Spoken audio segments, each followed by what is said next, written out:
Alors vous savez que la notion de laïcité est une notion dont on parle beaucoup, qu'on utilise beaucoup aujourd'hui.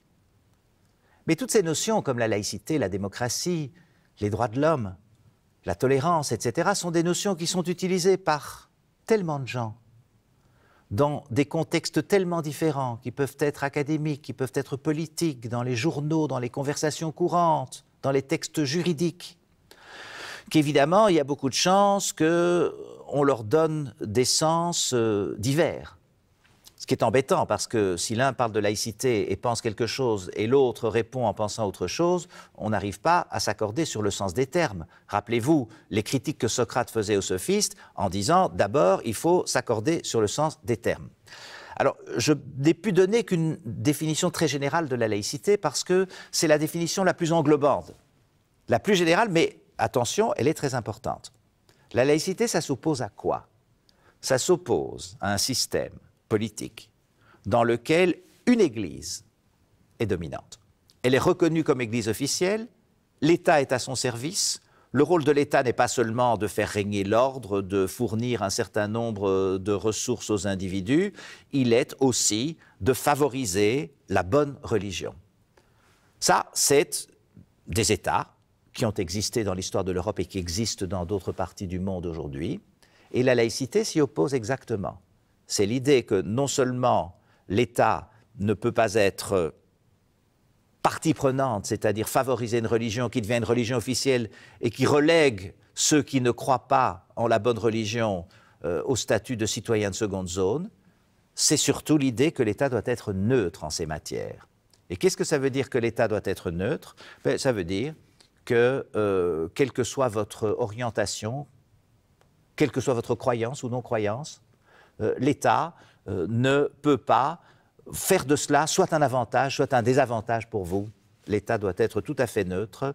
Et quand il vous donne un certain nombre de droits, ou quand vous êtes d'ailleurs chez un employeur qui vous engage, ce sont des questions qui ne doivent pas entrer en ligne de compte si, évidemment, elles n'influencent pas l'activité que vous devez accomplir. C'est très important, ça veut dire neutralité de l'État, liberté de conscience. La question de l'engagement religieux ou non religieux n'est plus une affaire d'État, c'est une affaire personnelle, et non-discrimination. Discriminer les gens, c'est les distinguer arbitrairement. On fait tous des distinctions entre les gens. Quand on note des étudiants, on ne leur donne bien sûr pas la même note à chacun parce que ça dépend des performances. Mais évidemment, on ne peut pas noter en fonction, par exemple, de la couleur de la peau. Ça, ce serait une discrimination. Ou parce qu'on sait qu'un étudiant pratique telle ou telle religion, ne pas noter équitablement son examen. Ça, ce serait une discrimination, c'est-à-dire une distinction arbitraire que l'on ferait entre les individus.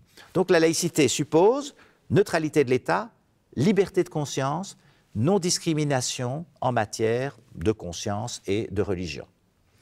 Alors ça, c'est une notion extrêmement générale et elle s'est manifestée de la façon la plus publique et suscitant le plus de littérature de controverse dans la France. Et c'est pour ça qu'on commence en France, parce que le mot laïcité est un mot français, mais j'ai essayé ici de donner une définition plus large. Alors en France, le combat pour la laïcité a commencé à la fin du XIXe siècle par l'école. Alors on comprend tout de suite que la laïcité soit très importante dans le champ scolaire, que l'école est le champ de bataille de la laïcité. Pourquoi? Mais parce que jusque-là, l'école était dominée par l'Église catholique. Et pour une raison très simple. On l'a vu quand on a analysé les grandes idéologies totalitaires, l'idée de pouvoir prendre les enfants, je ne dis pas dès le berceau, mais très jeunes, et de leur insuffler une certaine conception du monde, c'est là qu'il faut commencer, puisque c'est ça qui va former ou formater les enfants.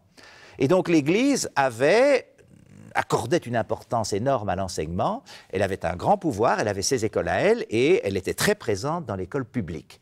C'est ce que va vouloir changer Jules Ferry dans les années 1880. Il était ministre de l'instruction publique, on dit aujourd'hui plutôt éducation nationale en France, et en tant que ministre de l'instruction publique, c'est lui qui a porté le combat pour la laïcisation de l'école. Alors, laïcisation de l'école, rappelez-vous ce que j'ai dit précédemment, ça veut dire l'école ne doit pas être une école centrée sur l'enseignement d'une religion, la religion dominante, la religion catholique. Ce ne doit pas être un enseignement donné par des religieux catholiques qui, évidemment, ont une conception particulière.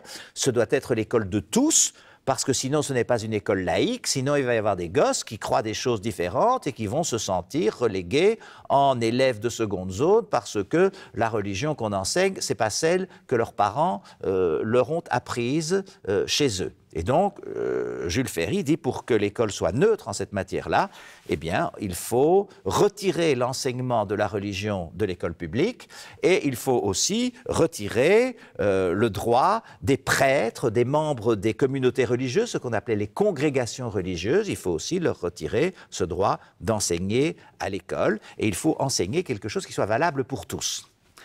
Mais la grande question est la suivante. C'est à partir de ce moment-là, et ça a été posé par les instituteurs, on parle ici de l'école primaire, l'école secondaire c'est encore une petite élite, c'est à cette époque-là qu'on essaye de généraliser l'enseignement primaire. La généralisation de l'enseignement secondaire, ce sont dans les premières décennies du XXe siècle, c'est plus tard. Et donc les instituteurs demandent, oui, si on n'enseigne plus la religion, qu'est-ce qu'on va enseigner aux élèves ? À part des disciplines techniques, l'histoire, la géographie, etc., est-ce qu'on va pouvoir leur parler aussi du sens de la vie, puisque la religion ne faisait que parler du sens de la vie, en disant, pour obtenir votre salut, vous devez obéir aux dogmes, etc. Et donc, qu'est-ce qu'on va leur enseigner aux enfants? Et là, il y a deux positions qui sont intéressantes et qui sont opposées. Il y a la position de Jules Ferry, et Jules Ferry dit aux instituteurs, dans une lettre aux instituteurs qui est restée célèbre, que tout le monde peut trouver sur Internet, dans une lettre aux instituteurs, il dit: imaginez que les parents soient présents, tous soient présents dans votre salle de cours. Ils ne sont pas présents, mais vous imaginez qu'ils sont présents, et au moment où vous allez dire quelque chose, demandez-vous si cela risque de choquer l'un d'entre eux. Par parenthèse, il faudrait qu'ils les connaissent tous pour savoir s'ils risquent de les choquer, parce que les sensibilités sont très différentes. Si vous avez le sentiment que cela peut choquer l'un d'entre eux, abstenez-vous. Ne le dites pas. Si au contraire, ce que vous allez dire, vous avez le sentiment qu'il ne choquera personne, qu'il rencontrera l'assentiment général, parlez. C'est la sagesse de l'humanité qui parle en vous, de l'humanité, puisque tout le monde est d'accord. Le gros problème avec cette conception, qu'on appelle aujourd'hui le politiquement correct, c'est correct pour la police. Police, c'est la cité grecque, à l'origine, donc pour l'État, pour tout le monde, pour tout le Laos, pour tout le peuple. Ce qui est politiquement correct est souvent le moins intéressant parce que ça ne suscite pas de controverse. Et ça risque de créer pas mal d'autocensure et de frilosité. On ne sait jamais ce qu'un parent peut penser. Peut-être qu'il est membre d'une communauté religieuse, mais il est très, très, très sensible et très peu tolérant. Et donc, à un certain moment, l'enseignement du professeur de morale laïque, donc de cette morale pour tous, risque effectivement d'être un enseignement qui ne parle que de généralité et de banalité.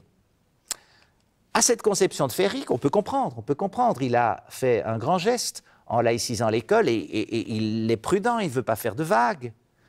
S'oppose celle d'un des membres, des dirigeants de son administration qui s'appelait Ferdinand Buisson. Et ce Ferdinand Buisson est un des grands intellectuels de la laïcité française à la fin du XIXe siècle et au début du XXe siècle.